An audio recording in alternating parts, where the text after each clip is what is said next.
Everyone. Welcome to Founders Live Conversations. I am Nick Hughes. I'm the founder and CEO of Founders Live.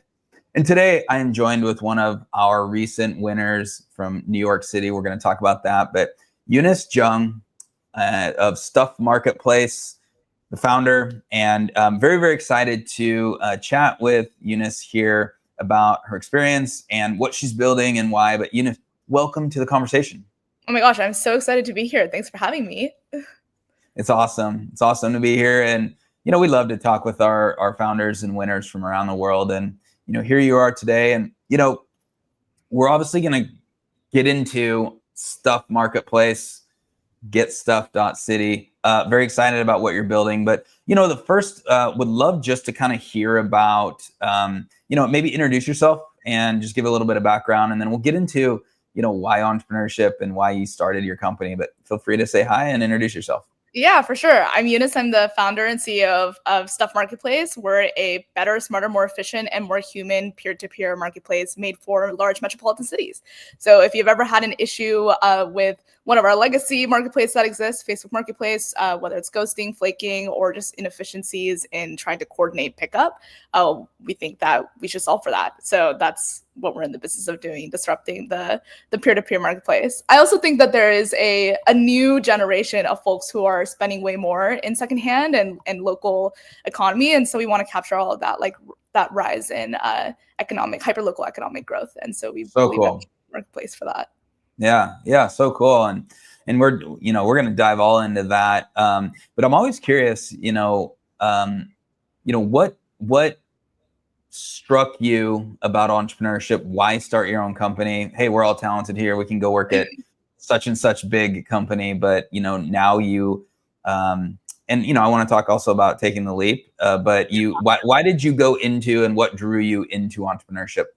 Yeah, I think honestly the time was now. So I'm in my mid-20s and I feel like entrepreneurship is becoming a lot more of a accessible venture for a lot of young folks. And so I just didn't want to wait. If I was sitting on and ruminating on a problem area that I wanted to fix, I think there was just no time of waiting for the right time to start a company. There is no right time. So I think starting is honestly one of the hardest parts. But I come from a pretty non-traditional career background. So I went to Stanford, and while I was at Stanford, I studied sustainability. And during that time, I actually connected with two founders who were trying to build in climate tech.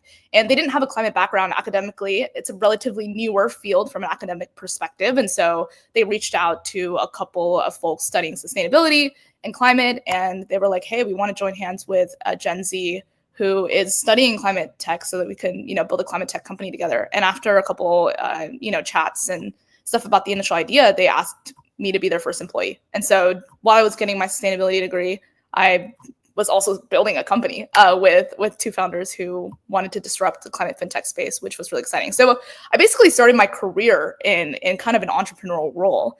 And I've learned that, I'm sure if for founders out there, or if you've been in an early stage startup before, like you wear all the hats that you have. Well, you know what I mean? If you're a team of 2 or 3, you wear every single hat. And so a lot of that was learning by doing. And I think that that's just the type of learning that I have enjoyed all of my life. It's just doing it, honestly, like not waiting for permission. It's just trying it and learning and iterating. So I've just always been drawn to that. And that's why I've took the leap. That's great. And, you pointed out a few things that I think are worth actually talking about. Look, I'm biased. I'm the founder and I'm the CEO of Founders Live. All right. I believe in entrepreneurship and I believe in all that, but maybe speak a little bit of as someone coming into their professional part of their life, viewing entrepreneurship as more, as you said, accessible and almost like as I don't want to say default, but look, jobs aren't guaranteed. Yeah. And in my opinion, I think what's most guaranteed is if you're committed to something and you want to go build it, it's all at least in your hands. Mm-hmm. There's no guarantee in life, but you can at least guarantee that you're going to work damn hard and hopefully you can go build an amazing company versus waking up one day and getting laid off from the company that you actually, think you're working for. So, talk to me a little bit about the viewpoint of coming in earlier in your career, just making that commitment early on of like actual entrepreneurship versus employment. Yeah, I will say, one thing that we're seeing now with the new AI wave, it's a lot easier to start companies, right? So like even I don't have a technical background. I didn't study computer science, but I'm able to build a company with that has tech. And so I think that there is just new waves and tools that allow people to really access entrepreneurship at a level that we haven't seen 5 years ago, even. And so there really is no excuse per se. But I do think that what AI and what agents can't replace or what tech can't replace is generally a sense of drive. A human hunger and thirst for wanting to disrupt industry or wanting to build something on your own, whether it's a CPG brand or whether you're a side hustler, upselling vintage, like entrepreneurship looks very different. And so it could be VC backed vertical SaaS or some vertical AI company, or it could also be your own passion project that you are making money off of. And I think that that's something that we need to really emphasize, that entrepreneurship doesn't necessarily have to be a VC backed or have X million evaluation early age Yeah. or early stage. Like starting something, even starting a community in itself is a very entrepreneurial mindset. And so that's what I'm writing on that wave of, like, you learn by doing. I mean, most big company founders also just tried and had luck, and they had drive. And I think that's something that is really hard to find nowadays. Yeah. And so No, you're that's absolutely right. the differentiator. You're absolutely right. And, hey, everyone out there, dirty little secret, no one knows what they're doing when Yeah. they start. Okay. You Fake it go, till you make it. you go and learn. You're learning on the job, whatever you want to say. And I feel like the best, air quotes, the best entrepreneurs out there are the ones that can be agile and learn as they go and then gain that confidence. Mm-hmm. When I started Founders Live, it started 11 years ago, okay? And it was just this little event in Seattle. And did I know it was going to expand all around the world and all these countries and cities, and we're going to build this big thing? And no. And that's okay. And probably would have been overwhelming if I knew that, right? And all I did was I just created, something, put it in the market, started to get feedback, started to see it grow, and the next things happen. So, I think just understanding that, having that commitment and vision of what you want to accomplish, obviously, but knowing that no one really knows what they're doing. They're just figuring it out on the fly.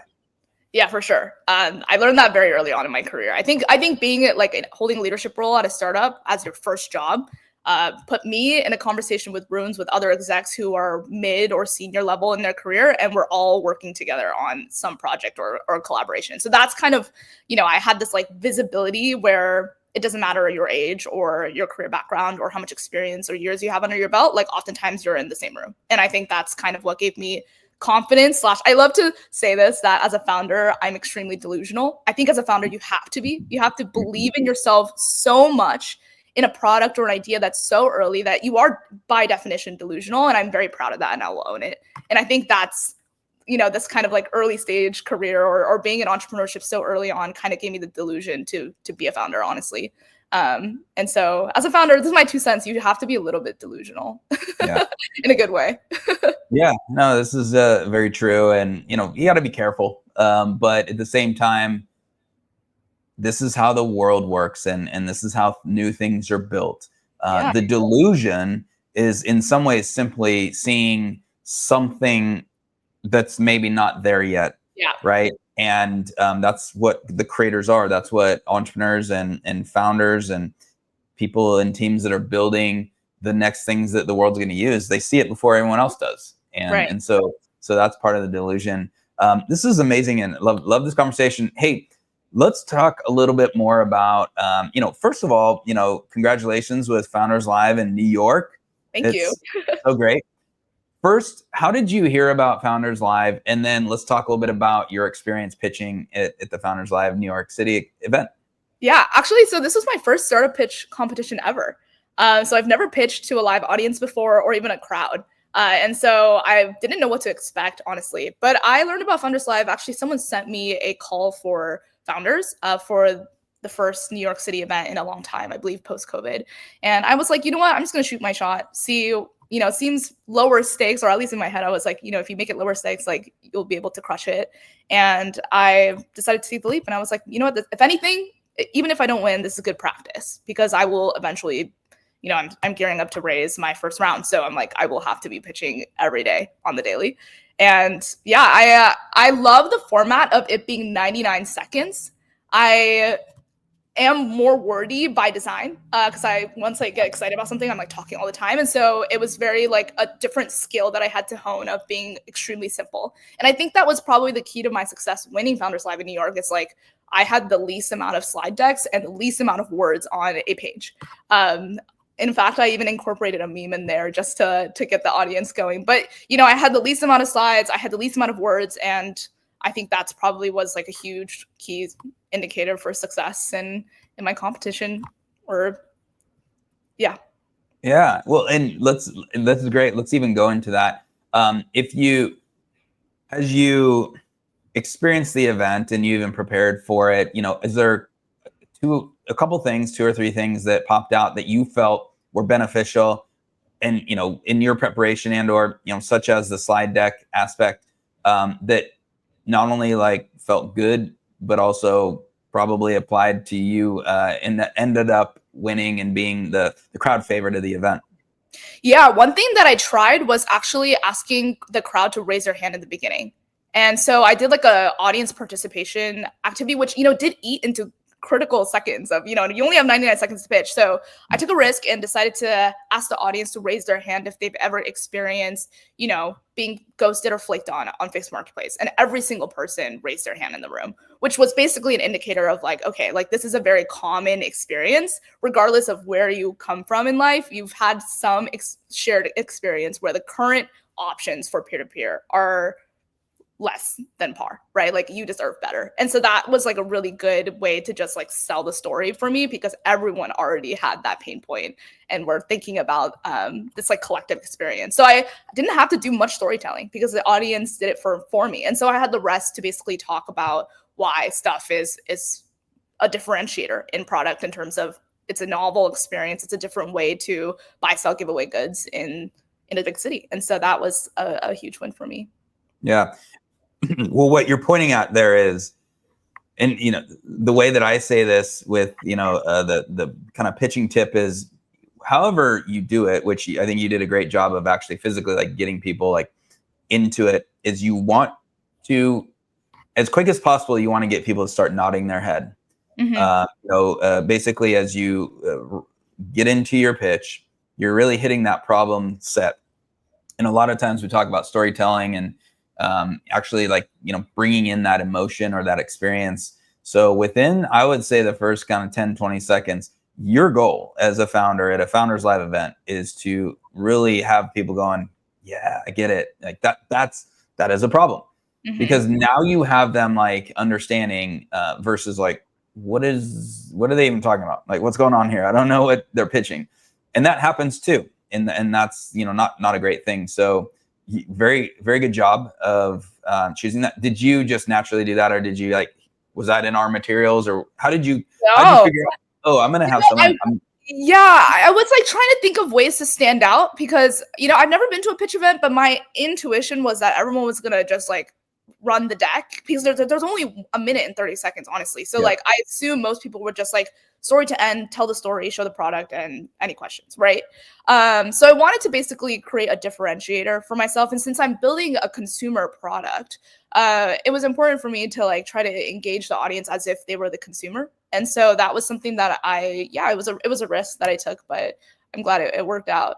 I also think that, with decks and storytelling, people are trying to listen to the words that you say instead of reading the words or seeing the graphics or looking at the numbers on the chart, right? Like you want to convince them of your idea high level in a setting where it's only a minute 30 instead of going into the weeds and sharing all of the details basically. So I think like oversimplifying or simplifying your idea and vision is probably your best bet in terms of like a pitch situation like this, where you're just trying to win over an audience and not necessarily sell to an investor on why they should invest in you.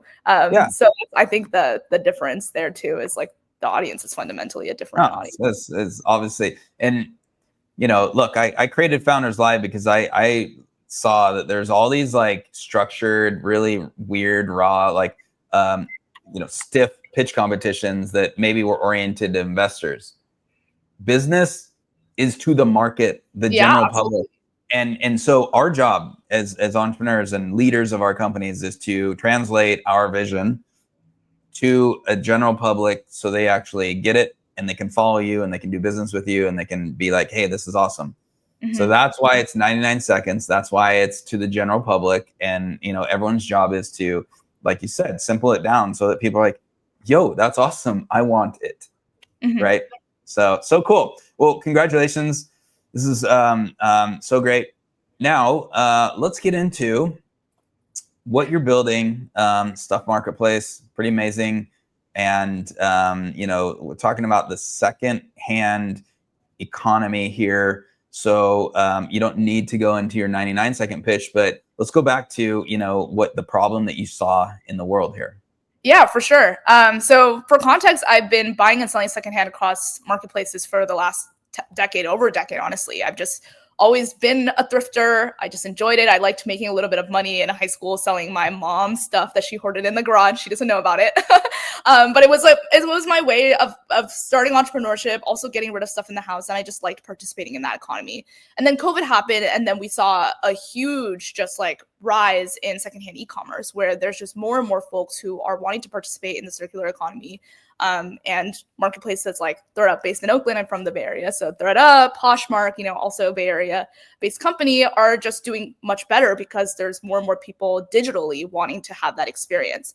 Now, what we're seeing post-COVID is that there's so much desire for the in-person. So in-person exchange and transactions still are the majority of transactions that happen in the US. 80% of transactions that happen are still in person, 20% online. And so we see that there is a need to bridge this gap between the digital and the in-person transaction experience.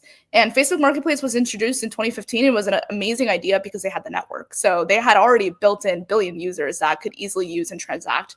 And basically introduced this new e-commerce platform. But over the years, we've seen that Meta has been deprioritizing in-person experiences and just generally peer-to-peer connection.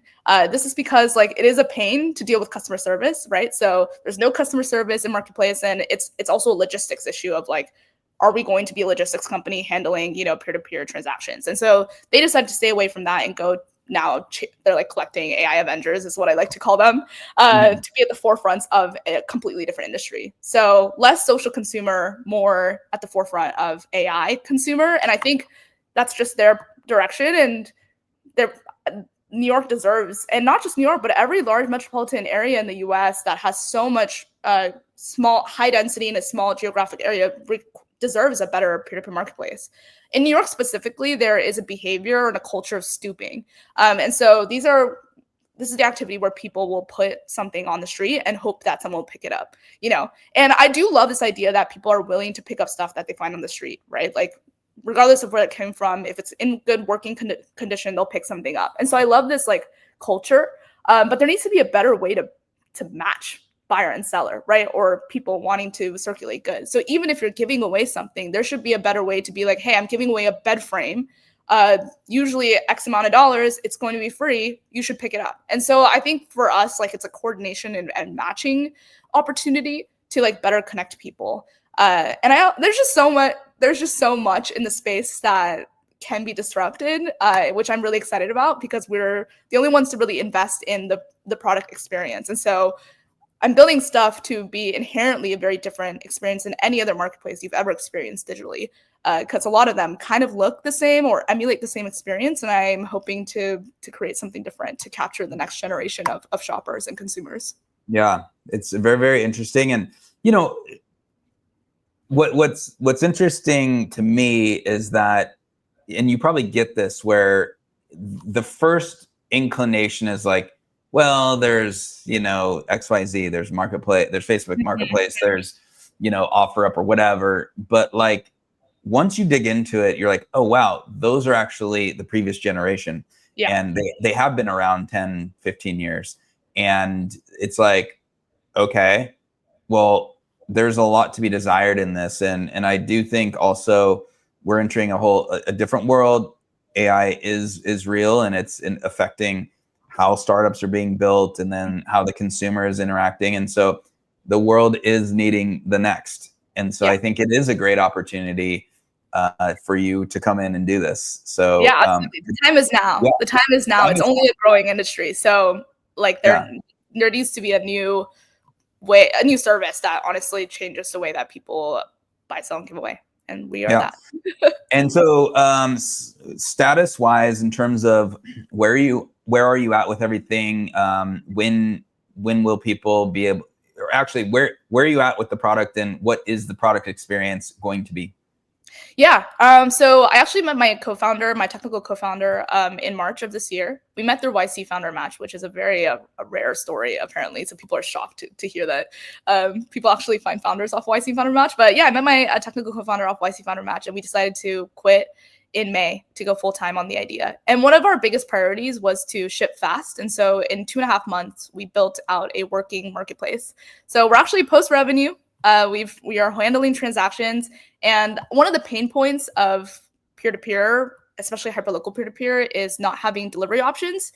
So right now, it's going to be me delivering door-to-door items and goods that are bought off the platform in the city, and it's just the bootstrap grind. But yeah, we're a live working marketplace. We are doing some interesting go-to-market strategies. So one of the ones that is working really well, I'm also building publicly. So the 99-second pitch is very akin to like pitching on social media, where for 99 seconds, I'm just pitching people about strangers on the internet about what I'm building and why I'm building it. And so that has been a really good word of mouth distributor plus growth for us. But another go-to-market strategy that's more on the ground and community focused is hosting a bunch of pop-up events, because it allows us to garner both buyer and seller at the same time, which is a huge problem for marketplace companies. Like the cold start problem. It's like, how are you going to beat the network that Amazon, Facebook Marketplace, eBay has, right? And so that's kind of the way that we're also building out our customer base, is just hosting a bunch of in-person events that people want to go to as a buyer, and sellers want to be there to make money. And so connecting both buyer and seller in the same space is something that we're rinsing and repeating. It's been really successful for us. So hope to do more at scale. Yeah, that's awesome. That's awesome. Well, let's dig in a little bit to why is the secondhand economy so challenging, and or you as you open your pitch at Founders Live asking about ghosting and all that, which don't get me started with these sort of things. But I mean, what are the kind of top 2 or 3 big kind of issue points that you're really trying to solve here? Yeah, for sure. I think the secondhand economy itself is not the challenge. I think there's more and more people that are transacting secondhand more than ever, honestly. And it's a growing industry. Like every year, it's a growing industry. It's $1 trillion economy in the US alone. So that will always stay, and I think that will be the new normal, is normalizing secondhand purchases. The challenge, though, is nailing the hyperlocal aspect, right? Because no marketplace is meant for in-person transactions. There's a lot of safety and concern elements of meeting 2 people online, right? And the company facilitating that. So a lot of secondhand marketplace platforms are shipping based and allow you to access a larger market across the US. So if you are selling on eBay, and you're based in Florida, you can sell to someone in New York. Whereas, like, I think figuring out the logistics of handling courier or door-to-door delivery options and matching people within a city is what's challenging. So being geographically limited might be a challenge, because it does limit your market. But I think there's value in building something that is very community-based, where it is buying off your neighbor. It also saves both the buyer and the seller money. Like, you don't pay shipping costs that are unnecessary for both from a economic perspective and also a climate perspective, right? And also there's a logistics aspect of being able to do same day of, if you're moving in and out and you're moving out at the end of the month, or moving into a new apartment at the end of the month, we can match these people that are trying to get rid of their stuff or trying to acquire new stuff day of. So I think the logistics thing is the challenge here that no other marketplace will invest in. So even for hyper-local marketplaces that have way less traction than Facebook Marketplace, they're not nailing, like, there's no product differentiation. They're not nailing any of that end-to-end pain point of, like, how do I get this mattress from this location to my new apartment? And so a lot of people, what they do is they either, if you're getting rid of it, they'll just put it on the sidewalk and hope that someone will pick it up. Odds are it won't. It'll lead to landfill. Or someone will hire a third-party TaskRabbit to pick it up. And then there's just, like, so much coordination issues. So we just think that there should be a platform that really handles that start to finish. Yeah. Well, I think you're set to do that, and this is really great. Well, let's go out, and you obviously you're launching, and it's the beginning, but you've thought about this for a while. You have, I love the story. You've been participating in this marketplace for quite a long time, and as you were young. So, what is the? Let's go out. Let's go out 10 years, or what are you looking to really build? What's this vision that you really Yeah. want to see created? Yeah, I think for us, we want to be a digital storefront for all local businesses. So a lot of local storefronts in every metropolitan area in the world, actually. So a lot of business storefronts use Facebook Marketplace as a means to reach people, but we know that Facebook is an aging platform, actually. So there's less and less young people signing up for accounts, and a lot of young people use Facebook because of Marketplace intrinsically. And so there's also a need for local businesses to reach customers in a more efficient way instead of relying on just foot traffic. As we know, we could be living through more pandemics. We could be living through more eras of, because of climate change, more eras of digitalness, right? Of to digitize experience, to digitize commerce. And so we want to build a marketplace that is resilient for what's to come or potentially. And I think a lot of local businesses that have most of their customer base be in the same city, in the same geographic region, deserve a storefront. It doesn't make sense for them to start their own website or their e-commerce site if their customer bases are geographically very close to them. And so we want to be a logistics platform that nails that. I also think that there is a new wave of side hustlers and young entrepreneurs that we're seeing that AI founders in SF are college dropouts or even teenagers at this point. And also there's just a new wave of young people wanting to make side hustles, make money. I mean, even with like the content creator economy, that is a huge indicator of young people making, way more money just by starting something. And I think we should be the marketplace to really capture that activity. So that's like the long-term vision here. There's a lot of different ways, a lot of different ideas that I'm thinking about, like the long-term legacy of stuff. So right now we are a peer-to-peer marketplace, and we always will be. But there's a lot of ways to incorporate and change marketplace experience in e-commerce. For example, like we could also be a wallet where you can spend at local businesses with the balance that you have on stuff. So there's just a lot of different like product ideas and opportunities I think that we can accomplish. But building out the network is critical at the beginning stage. It'll be slow, but once it hits virality, hopefully it will sustain us long term. Yeah. Yeah. And you're available right now in New York City. What are your thoughts on new cities? When would that come into play?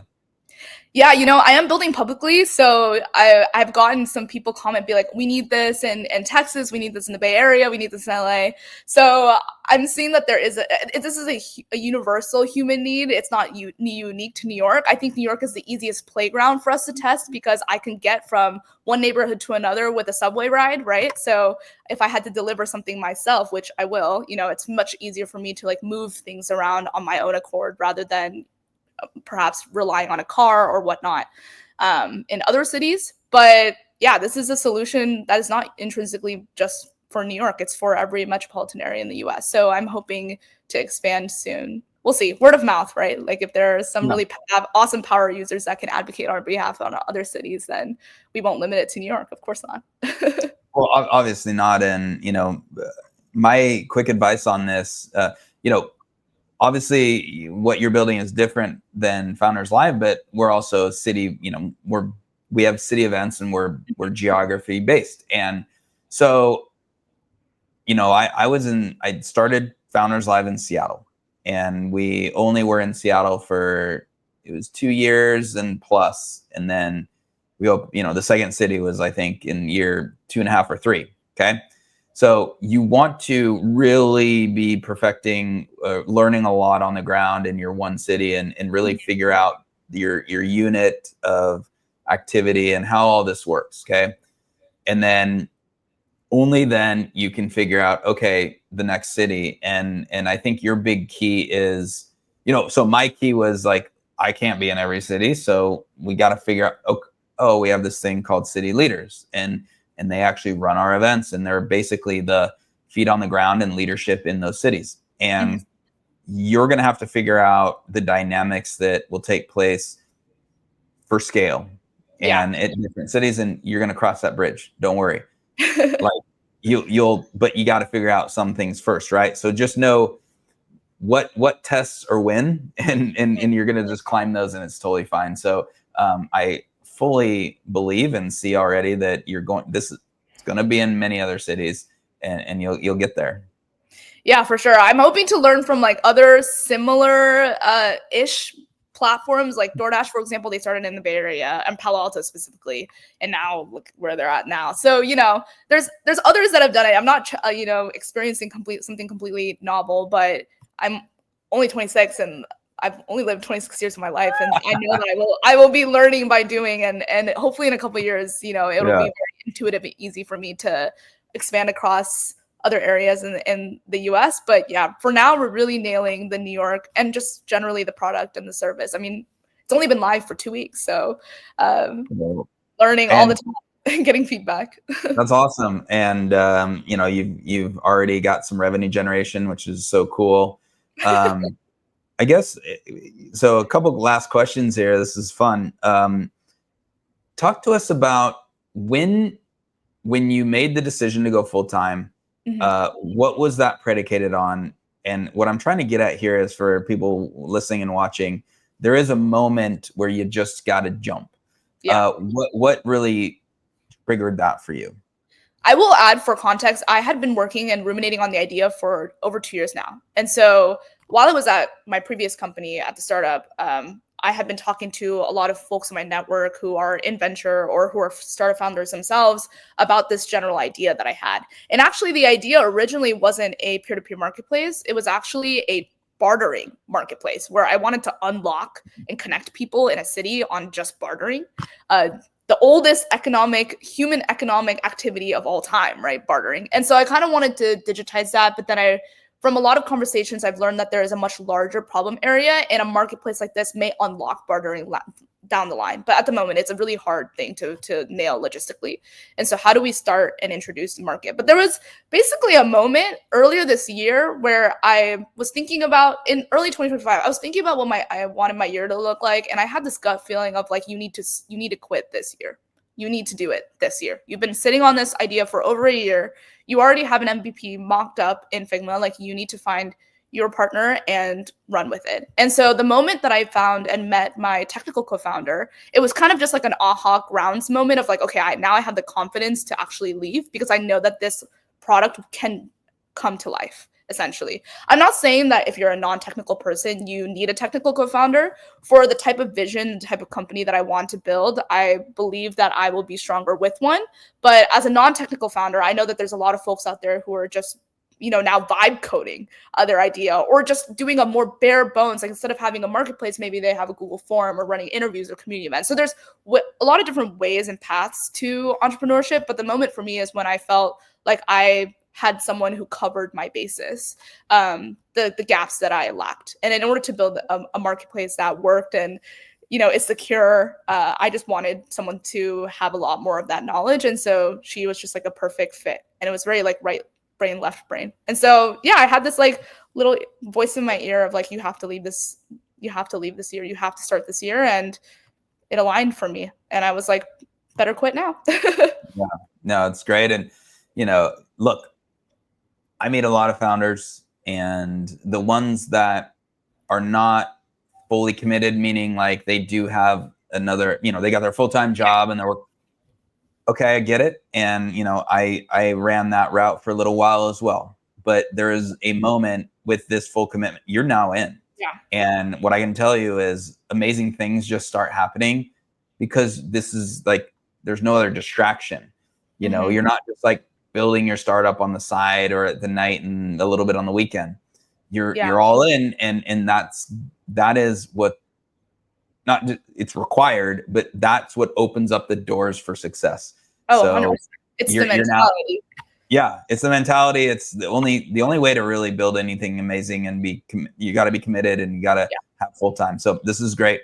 Well, let's get into, hey, you already mentioned you're still early in this process, but you've already learned some things. Can you share with, other founders, maybe some top things that you've learned in this process that you want to share with others?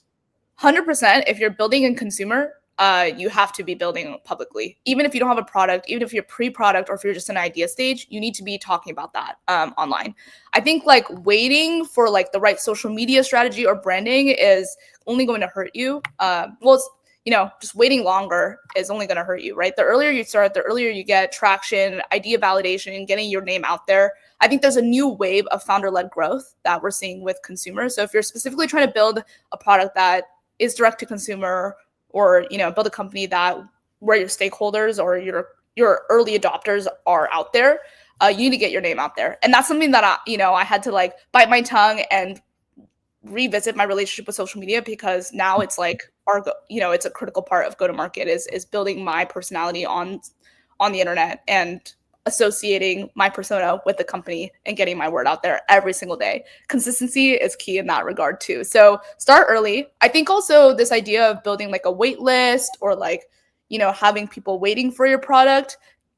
I'm not an expert. I mean, we do have a wait list per se, but getting people on the platform early, even if there's bugs, is something that we've learned to be proven better for us. And so we've gotten user submitted requests on better product, and it actually helped us prioritize like where we should be building, especially since we have so many ideas, right, on how we could be better.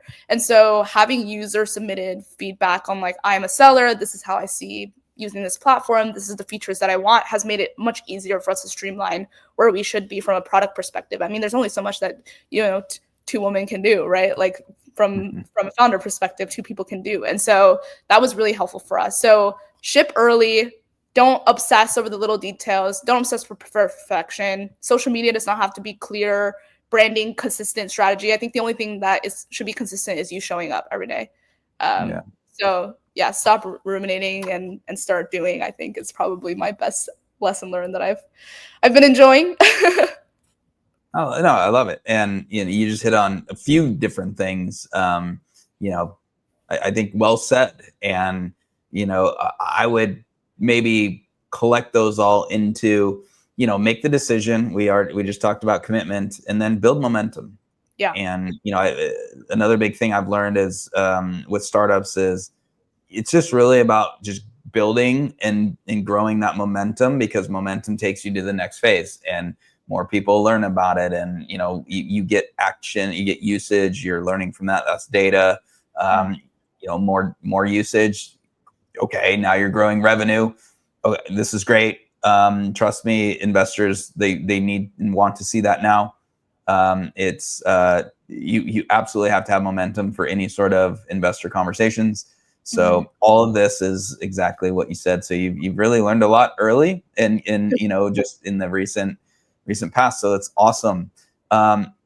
Eunice, this has been amazing to chat, and really, I think you have an angle here that is in some ways counterintuitive, because like I said earlier, it's easy to write off this market, meaning this entire market of local commerce. I think it's easy to write it off, and I think that would be a very big mistake. Yeah. I mean, that's where we see the Instacarts and the DoorDashes succeed, right? So there needs to be one for circulating goods. Yeah. Well, very good. Okay, so people can go to getstuff.city. Yes, getstuff.city. Sign up for the wait list, but we'll let you try the product. And we are New York based for now, but you don't have to be located in New York to use and interact with the product. We have a lot of other awesome tools that I wasn't able to mention that make buying and selling a lot easier. So I'm curious to hear your thoughts on that.